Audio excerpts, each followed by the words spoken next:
আসসালামু আলাইকুম। আমি আজ রান্না করব ইলিশ মাছ দিয়ে লতি দিয়ে।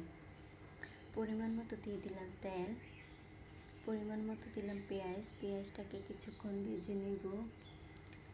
এখন দিয়ে দেব রসুন বাটা 2 টেবিল চামচ।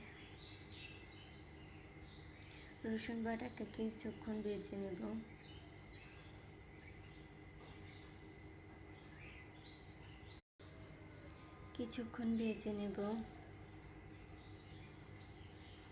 এবার কিছুক্ষণ ভেজে নেওয়ার পরে দিয়ে দিলাম পানি। এখন পরিমাণ মতো লবণ দিলাম, পরিমাণ মতো দেব হলুদের গুঁড়া,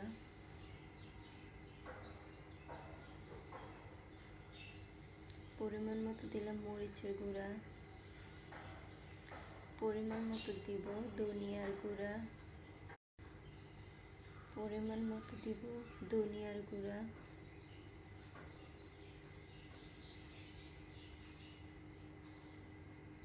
এবার পরিমাণ মতো দিব জিরার গুঁড়া,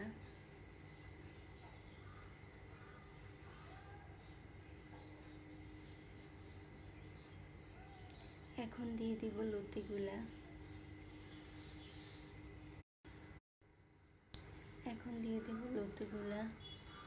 লতিগুলা কিছুক্ষণ কষাই নেব।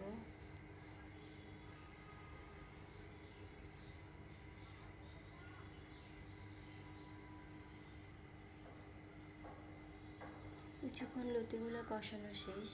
এখন দিয়ে দিব ইলিশ মাছটা। তেল এমন মাথার লেজ দিয়ে তেলটাও দিয়ে দেব। এখন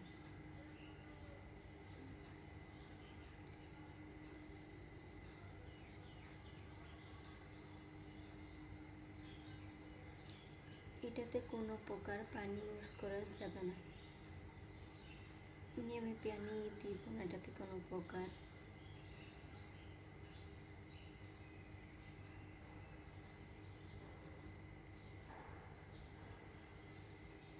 এই তো আমাদের লতি রান্না শেষ। আল্লাহ হাফেজ।